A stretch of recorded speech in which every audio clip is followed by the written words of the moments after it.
Hello, and welcome to another episode of Autism Corner. My name is Will Urbano, and I'm your host. If you're joining us for the very first time, just want to tell you a little bit about Autism Corner as a channel. Um, this channel is designed to provide free resources to parents who are navigating life as being a parent of a child on the spectrum or with other special needs. This channel, again, is designed to be entirely a free resource. This channel will never be monetized. There'll never be a Patreon or paywall, and nor will we accept any kind of payment for my doing this.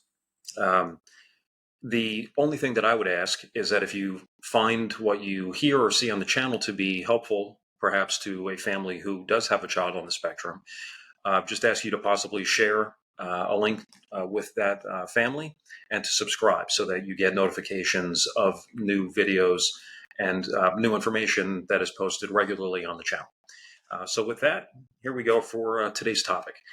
Today's topic is talking about the challenges of a child on the spectrum getting a good night's sleep, and the challenges that go along with a child getting into a routine such that sleep becomes not a difficult part of the daily activity or nighttime activity, but instead becomes just a normal part of an otherwise normal day in the life of the child and for the family. So there are a couple of articles and or sites online that I think are particularly helpful in summarizing some of the things that parents can do to assist a child on the spectrum getting to sleep at night and to having restful sleep, and also so the family can have a restful sleep as well.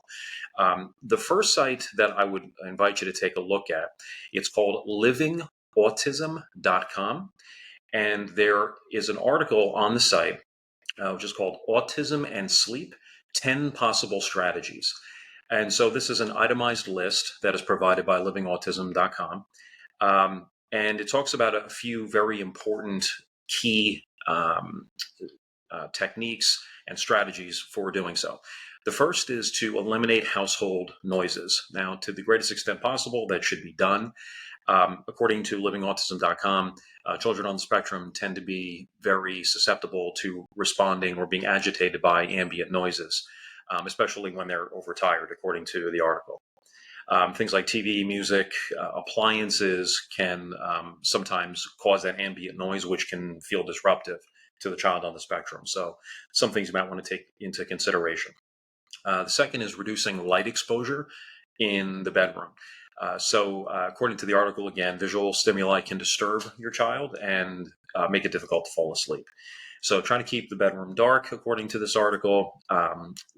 Limit any type of distraction. So if you have blackout curtains, that could avoid, street lamp light or traffic lights or any other outdoor light. That would be helpful.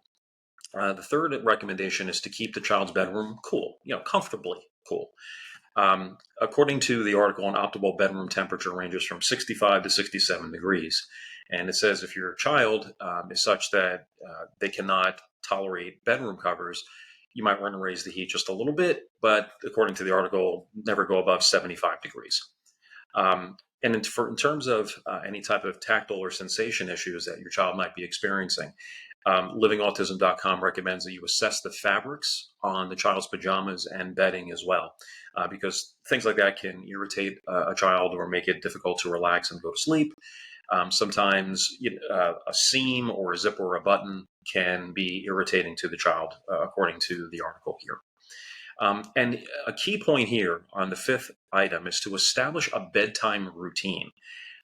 It seems like, based on everything that I've read online about this, is that a routine is essential to a child getting restful sleep, especially a child on the autism spectrum. So apparently there are visual cues that you can use, or experiential cues that you can have start to be associated in the child's mind with going to bed.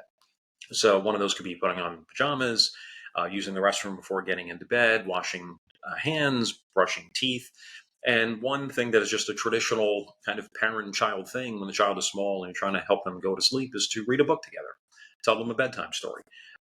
Again, that's a cue that, according to the article, will help in getting the child to the behavior of sleep, and therefore hopefully will contribute to a restful sleep for the child and again for the family. So that's just one, or I'm sorry, there's really 5 of the 10 itemized list that they have on livingautism.com as suggestions to help a child get a restful sleep.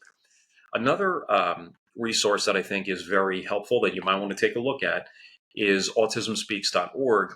There is an article and a link. It says strategies to improve sleep in children with autism. And very much like the livingautism.com site, there is an itemized list of things that you might want to try to do to help your child fall asleep in the first place, and also to get a restful sleep. You'll see a lot of crossover in terms of the subject matter and the techniques that are advocated. But what I like about the Autism Speaks site in this regard is that there is actually, it's called a sleep tool kit quick tips. And they have some instructional videos. One's called bedtime routine. Another one's called daytime habits. And they have a list of related resources, which also you might find helpful. With the toolkit, all you really have to do is, again, go to autismspeaks.org.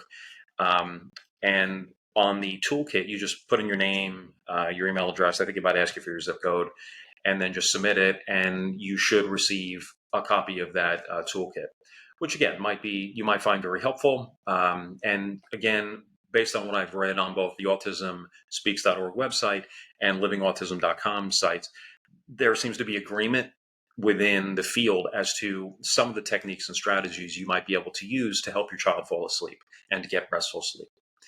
So again, that's it for today. My name is Will Urbano. This is Autism Corner. If you like the information you've received today or in any of the other videos on the channel, please feel free to subscribe and to please share these videos with any parent you think might find it helpful. Thank you again, and hope to see you next time.